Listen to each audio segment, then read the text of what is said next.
Страна на самом деле бедная, и Путин сейчас этой войной эту страну, Россию, приведет еще к более худшим последствиям.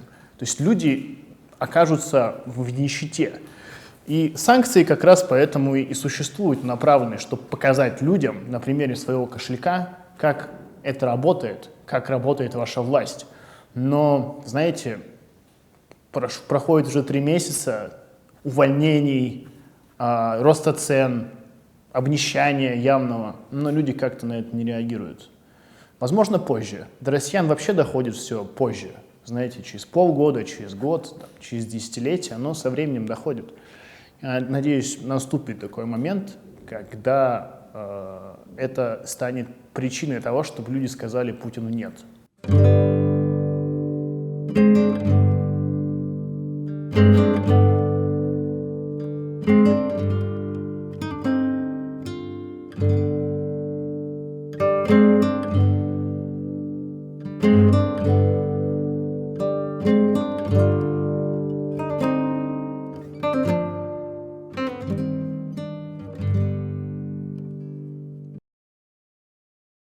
Меня зовут Антон Михальчук.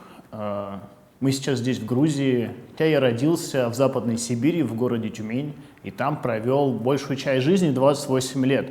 Но из-за давления государства, из-за того, чем я занимался в России, мне пришлось выехать. Иначе я бы сидел сейчас в тюрьме. Преследуют меня в России по статье, она называется «Сотрудничество с нежелательными организациями». 6 лет лишения свободы за абсолютно дурацкие поводы.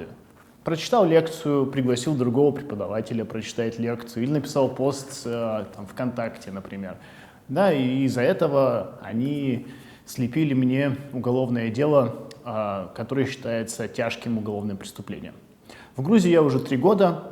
До этого я жил немножко в Европе, но приехал сюда и здесь уже продолжаю вести свою политическую деятельность. С 2018 года я работал в организации «Открытая Россия» Михаила Борисовича Ходорковского. До этого очень много делал других политических проектов в регионе, работал на избирательных кампаниях, сам выдвигался как кандидат, наверное, в политике класса с 9-го еще как-то.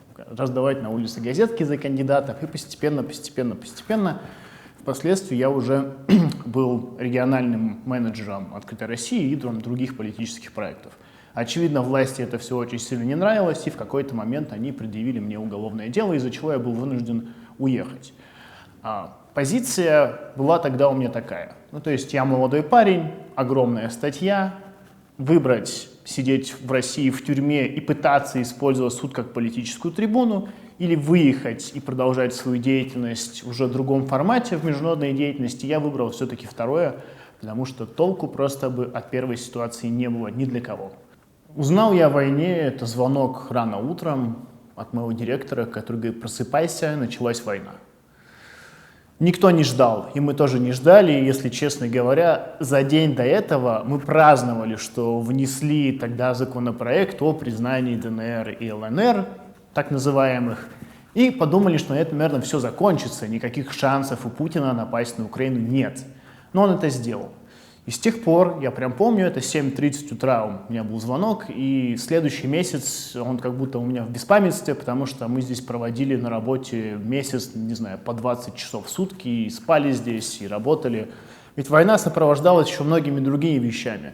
Да, это прямое нападение, это военный конфликт, которое сопровождалось гигантской волной миграции из России, которое сопровождалось огромной информационной войной. И мы, как участники этой войны, хотя информационной войны, я считаю себя участником этих тоже боевых действий, но мы отдавали очень много усилий и отдаем до сих пор. Почему началась война? Вопрос, мне кажется, и ответ на него лежит на поверхности. Потому что Путину так нужно, и это нужно его вот этой группировке, которая находится у власти. Украина не дает им покоя как сосед, который потенциально, возможно, может влиять и на внутреннюю российскую политику, и на международную политику. И они из своих имперских амбиций решили по старой доброй русской исторической традиции просто завоевать соседние территории. Мне кажется, здесь нету глубоких таких геополитических тонкостей. Все очень просто, ответ лежит на поверхности. Это война потому что этой шайке бандитов в Кремле это нужно исключительно из своих интересов. Последний раз я был в Киеве в декабре 2021 года, то есть буквально за пару месяцев до начала войны. Я навещал своих киевских друзей, навещал своих киевских коллег, которые тоже работают в офисе Fresh Foundation в Киеве. Мы думали о том, как расширить образовательные программы, да, как дальше помогать политзаключенным. И там в офисе работают и белорусы, и украинцы, и россияне, и мы там думали вместе, как продолжать делать что-то в условиях этого развития диктатуры. А сейчас война, и мы сейчас занимаемся все уже чуть-чуть в разных, но все же задействованы в ней, включены. У меня есть родственники, они живут под Днепропетровском по-русски. Это моя двоюродная сестра, ее дети, это два двоюродных брата и тетя. То есть там у меня очень большая семья. Я видел их, правда, давно, но мы сейчас поддерживаем связь и поддерживаем друг друга, как это можно поддерживать. У меня было такое ощущение, как будто это то место, где я бы хотел жить дальше. И у меня даже и планы уже строились со временем переезжать в Киев из Грузии, но тут случилась эта огромная катастрофа. Последствия, которые масштабы понять до сих пор никто не может.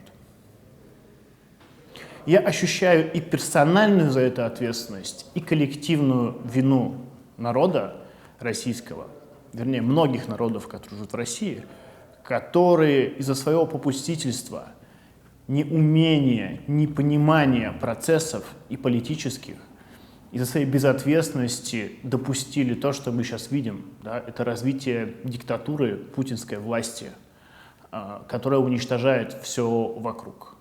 Многие скажут, что мы не сторонники коллективной ответственности, это не наша вина, но я считаю, что мы сами все в какой-то момент проглядели.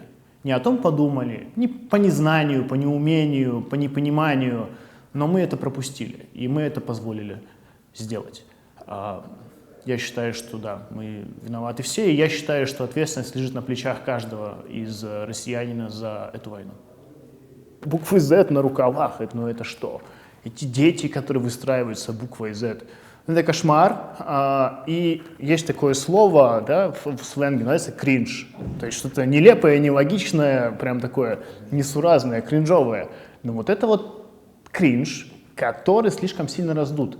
Но понимаете, что у любого такого хайпа есть и тоже конец забывания, и люди со временем от него тоже устанут, он никогда не приживется. Но как символ, конечно, это очень страшно. Ну, то есть, вообще присутствие таких символик – это явный признак определенных политических идеологий, которые присутствуют. Совершенно понятно, что в путинском окружении, в администрации президента есть люди-идеологи, которые, видимо, перечитали трудов Гитлера и перечитали вообще такие вот вещи. Они стремятся и окружают себя все больше и всякими авторитарными, тоталитарными институтами власти и всякой символикой. Ну, то есть режим, на самом деле, логично обрастает вот всем этим сопровождающие тоталитарные государства, как это всегда было исторически. В Украине, да, там, конечно, есть там, неонацистские формирования, группировки, они показывали себя и в период Майдана, и после, но это демократическое государство, в котором люди имеют право выражать себя так, как они хотят себя выражать. И это просто одна из субкультур, которая присутствует. Она присутствует в любой стране. В России тоже есть такие группы. Они были всегда. Я помню свой такой подростковый период. У нас люди ходили на улицах, зиговали. Молодые люди в кепках со свастикой, в футболках с Гитлером. Ну, они и остались в России. Да? Но это была некая такая мифологическая настройка пропагандистская, которая для россиян была подана, как будто там в Украине эти фашисты присутствуют во власти и все такое. Это полный бред, это полный абсурд, и это пропагандистская уловка. Вот эти вот образы нацистов, которые они там отходят, там, нашли пару фотографий людей еще и используют их с 2014 года. Я прекрасно понимаю, как россиянам подается этот образ. У меня есть знакомый журналист, которым раньше работал в «Знаке». Хороший парень был. Потом поездил военкором, съездил в Карабах, съездил в Сирию, и тут я узнаю, что он там сейчас, в Украине, и ходит и подкладывает эти флаги, снимает игрушки, в которых рассказывает, что нацисты положили сюда бомбу и детям раздают. Но я это все прекрасно вижу и понимаю, я знаю, как строится пропаганда. Люди у нас в России очень доверчивые. И этот исторический нарратив, который используется, когда есть злые нацисты, с которыми сейчас мы, современная Россия, боремся, как боролись раньше в Великой Отечественной войне, это нарратив для того, чтобы мобилизовать население в информационном плане, для того, чтобы мобилизовать их мнение, кристаллизировать их мнение и показать, с кем они борются. Но это всего лишь пропагандистская уловка. Это высокая русская культура, о которой они говорили всегда, через телевизор, через радио, которую мы учили в школе, читали эту литературу.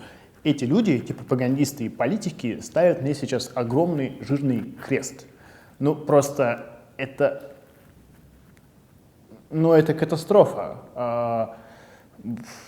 Просто есть, опять же, такое выражение, отменили русскую культуру практически. Ну, то есть сделали из России худший образ, который можно было создать вообще в международном восприятии. Долгие годы они выстраивали позитивный образ, но тут он просто разрушен. Я это прекрасно вижу и чувствую.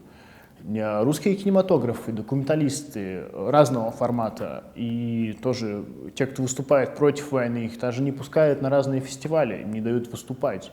Русские артисты, которые всегда себя вели нейтрально и пассивно, их тоже отменяют концерты. Но это заслуженно.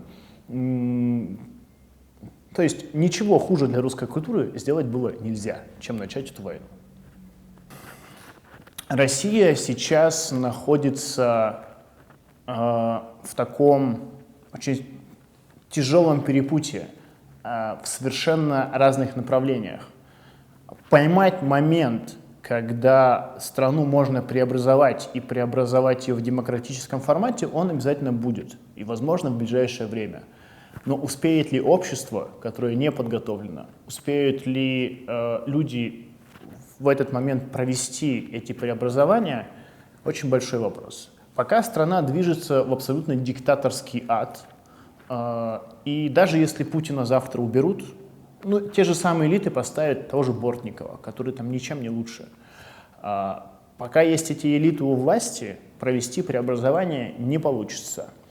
А пока их стопы, ну, на чем они стоят, эти колонны, они, конечно, рушатся, но они все еще крепки относительно. И базируется все это к сожалению, на частично народной поддержке. Когда они рухнут, начнется другое время. И если они рухнут быстро и одновременно и тяжело, то страна может погрузиться в настоящую гражданскую войну, которую мы видели, может, даже хуже, чем в 1918 году, когда республики могут потребовать самоопределения, начнутся столкновения. Это все возможно. Это никак нельзя отрицать. И вот три таких пути. Либо успеют преобразоваться, либо к власти придет еще более страшный человек, да, либо развал. Я вот из этих трех путей, наверное, не вижу других вариантов. А что нужно изменить? Нужно менять все, к сожалению. Нужно менять огромное количество институтов власти. Нужно полностью, на мой взгляд, упразднить ФСБ, абсолютно вычистить весь парламент, абсолютно вычистить всю администрацию президента. Необходима судебная реформа, реформа правоохранительных органов, необходима огромная куча реформ. Необходимо рушить эту вертикаль власти, которую они выстраивали, и создавать демократические институты. Я считаю, что только на демократии, на естественном договоре может существовать Россия будущего. Но в таком формате, ну, вы видите, что происходит. В Россию я обязательно вернусь, когда это станет возможным, когда я точно буду знать, что меня сразу же с порога при переходе границы не отправят в СИЗО, а мне будет хотя бы какое-то окно возможности приехать. И должна быть определенная точка. Я думаю, что мы ее все почувствуем, когда мы будем нужны. в России, и мы приедем, и многие вернутся люди.